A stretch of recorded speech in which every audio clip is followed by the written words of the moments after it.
Welcome to this episode of the Million Dollar Mastermind. I'm Larry Weidel, and before we get started, if you want to know exactly how to win again and again, go to weidelonwinning.com/webinar now to watch something I've put together for you. Now let's get going into this episode of Million Dollar Mastermind. I'm excited to be talking this afternoon with Mike Zeller. And he is talking to us live from Chattanooga, lives in Nashville. And so welcome, Mike. Larry, glad to be here. Thanks for having me on and can't wait to dive in. Yeah, let's have some fun. Let's talk about winning. Mike, that's what we do here. We talk about We're talking about winning? I love it. We're talking about real world winning. And I never had the ability. I played all the sports in high school. I never had the ability to go pro, but one thing I learned my lesson about winning in high school, and I learned winning is better than losing. And once you get the taste of it, you never want to go back. And so that's what we're going to talk about. And there's a lot of fake experts out there. And the podcast, Mike, is all about real world insight from people who have made things happen, and they just haven't thought about ideas and learned a bunch of principles. They've actually lived the concepts, thinking, strategies that will allow a person to be successful, whatever business you're in. And so, the winning patterns fall into a similar thing regardless of what venue you're in or what occupation. And so anyway, to let people know, you founded 12 companies and you work with new businesses now. You're on the Forbes Coaches Council, which I'm curious about. You've generated over 300 million in sales. You've helped launched 100 startup businesses. And anyway, been featured in Fox, Forbes, Business Insider, Huffington Post, and on and on and on. So anyway, congratulations on getting off to a great start in your career. And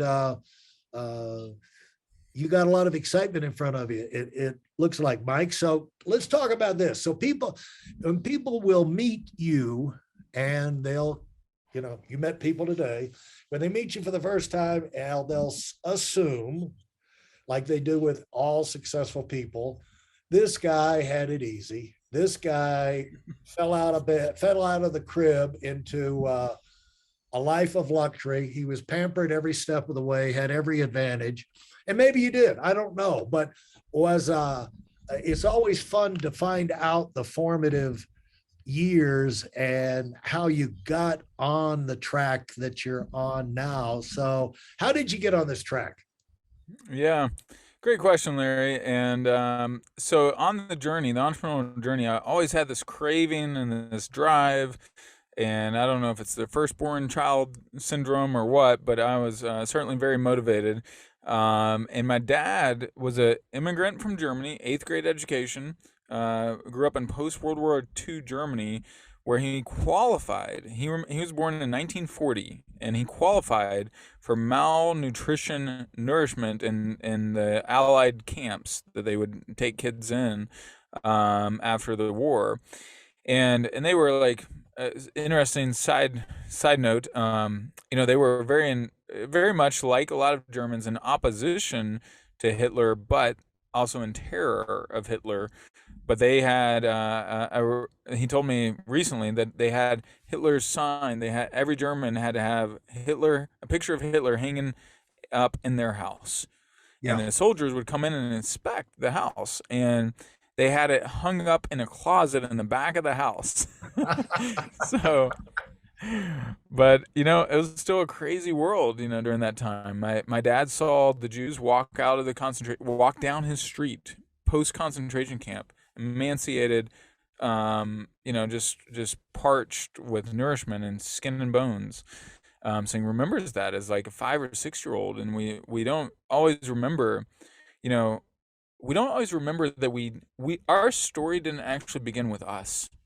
Our Right. story, we entered into a story, the story of Yeah. our parents, the generation in the world, what is happening. And so I really began before I began, which is a complicated, long story. Yeah. And what part of Germany was this?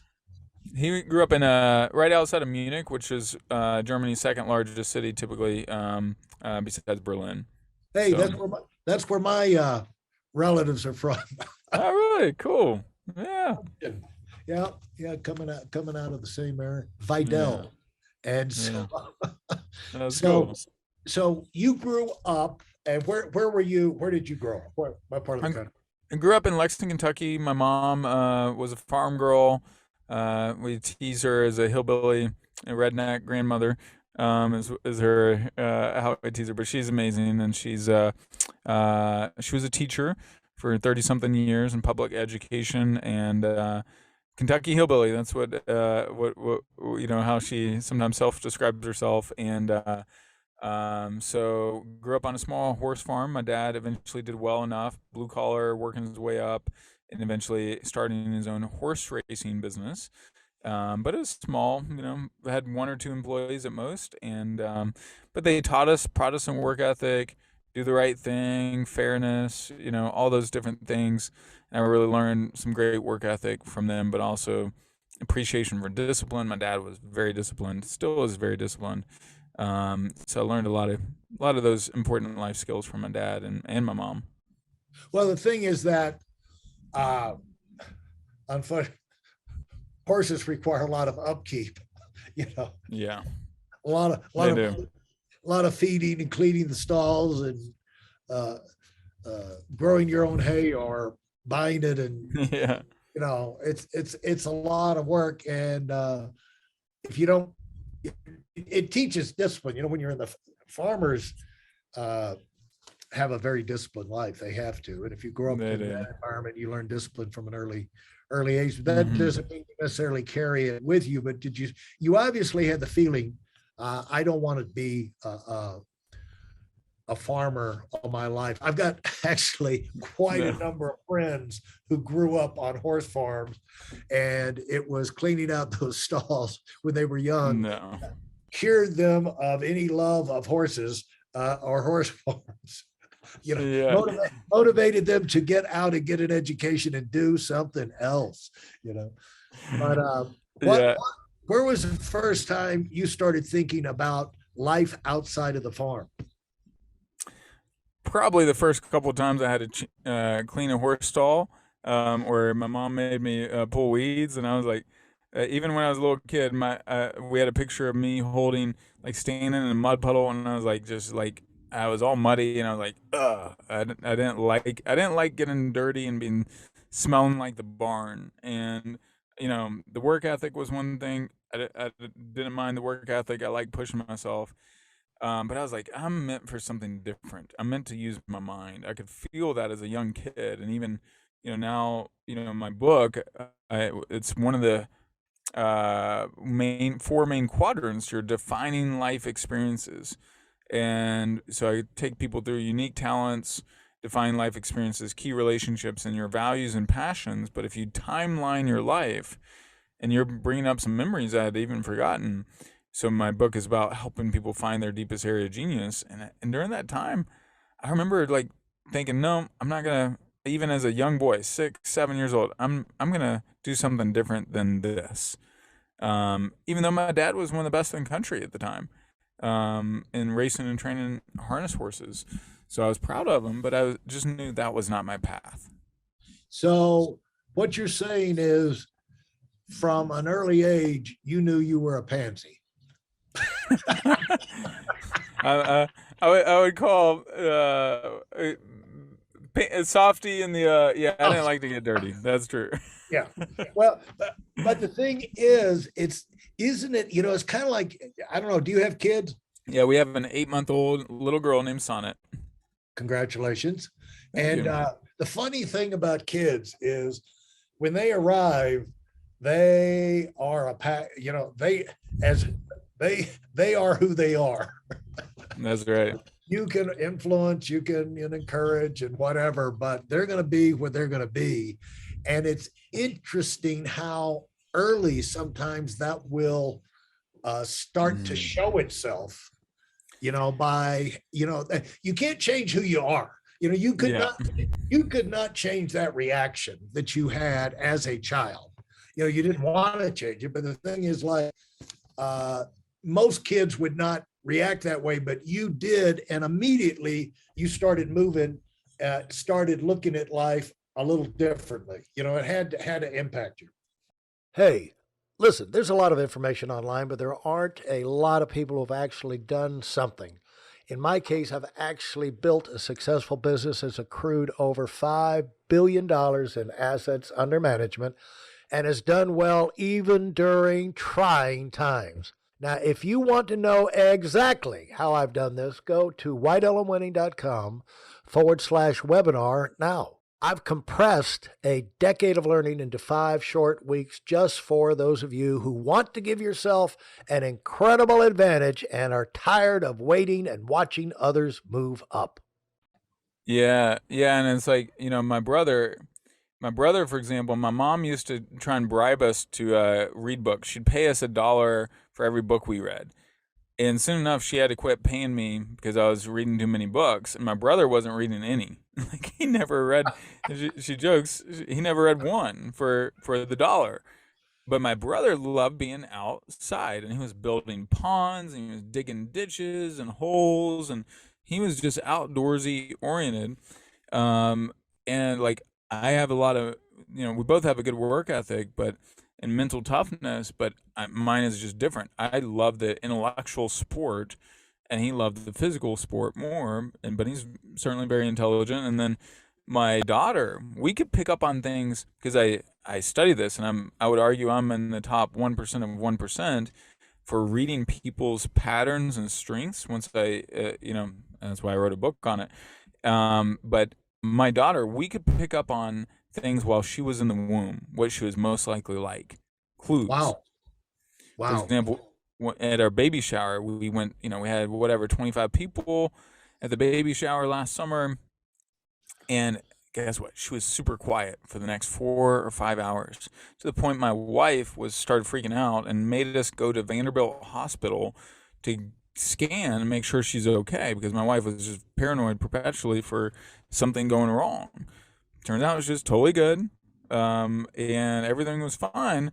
But when she was around people, she would get really quiet for hours later. If there was a lot of noise, she'd get quiet. And today, guess what? We take her to a big family gathering, and got 10 other kids and 20 people. She is quiet as a mouse. Doesn't say anything. Doesn't just Wow. looks around and observes. But when she's an introvert, but we're also picking up she's probably high on the DEI spectrum on the DISC profile, where she knows where she's going. She's got a dominant personality because she's very opinionated Yeah. about certain things. Literally smacks her hand as a little 7-month-old on the table when she wants something or doesn't want something. Her Yeah. first word was no. She Yeah. just shouted out at 7 months old. We're trying to feed her something. She said no, and smacks her hand on the table and shakes her head side to side because she didn't want the food we were trying to give her. Yeah. And so there's clues about your wiring scattered throughout your life, but the Yeah. point is to pay attention to them. When it comes as far as the strong will, James Dobson a long time ago wrote a book about that, and the Mhm. strong will child. And he came down to it as the bottom line of it is they're all strong will. Some are better at hiding it than others. Your daughter is obviously one that doesn't want to hide the fact that what No, she wants, yeah. what she wants, And so, but that's good. And so, what can people learn? We've been talking for a few minutes here from a approach to life. What can people internalize here? And I want to hear about your book in a minute. What can people take away and start? Because this is all about thinking. You have got to be your own best self coach. You've got to learn how to sort Mhm. through these issues in life and make decisions going forward where you can be the most productive. And one of the things that you should be picking up from what we're talking about here is that you are who you are. You don't have, it doesn't do any good to apologize, your best self anyway. You can't change the way you are. You don't have to apologize for what you're interested in and what you're good at. You come as a complete package of interests, aptitudes.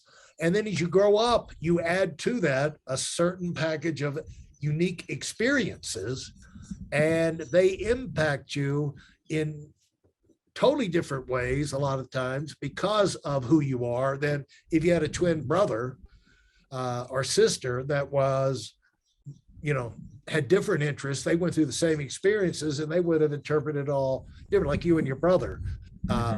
Both were exposed to the dollar for every book you read type opportunity. Yeah. So the thing is that we all are unique. And so what should people say to themselves when they look for, because people are always trying to pull you over into this activity and their activities, their things they're interested and excited about. And it's easy to lose a big chunk of your life getting yourself. I have a friend in Dallas, and he's like my kryptonite. He can talk me into it, the stupidest things, but it's something he's super excited about. And I just have to, I've learned over the years, it cost me many years, but I've learned over the years, when Mike starts talking, beware, put up the screen, because he's a salesman off the charts. And before you know it, you're going to be super excited about this thing that you really couldn't care less about. And so just don't make any commitments. I'm going to go on that trip. I'm going to do this. I'm going to get involved in that, because people like that. And sometimes when you're young, you have parents and you don't know what's right. A lot of times you feel like other people see things about me. Maybe I should pay attention to it. But how should people interpret that in terms of learning how to trust their gut about what is right for them and what is not, and how powerful that is? Yeah, why does the FBI do lie detector tests on our bodies, not our words? It's because our bodies don't lie. Our bodies are honest. Our bodies are aligned and congruent. So, I was just with some real estate developers I'm consulting and helping them scale and set the stage for their growth. And we were talking, and they have some things lined up on their schedule that are they just are energetic drags. And I call it the life or death list, which is the equivalent of your start doing or stop doing list. And when you just feel this negative energy towards doing something, that means it might not be right for you anymore, or at least not right now. There might be something else. And it might be something that's out of your wheelhouse, out of your zone of genius. Yes, we have to grit our teeth and do certain things like accounting and other things like, prepare for taxes. And but you want even that, like, how can you minimize what you do on that if it's not in your wheelhouse? So one of the things I've seen is there's clues scattered about our lives, and just paying attention to what your body is saying, what your heart is saying, and instead of living disconnected. Sometimes we're living someone else's dream, a parent's dream, a coach's dream, a mentor's dream, a dream of the culture we grew up in, instead of your unique purpose and path. And to be remarkable, we have to choose our own path and choose our own purpose. And it's there for everybody, but you have to hunt for it and create self-awareness around it. Now, here's we're going to follow up on that, but Mike, thanks for sharing those early thoughts and ideas that occurred to you growing up and how that shaped the direction that you went in, because it's really interesting how connected we all are. It's like what you're doing today, you've been you since you hit the planet.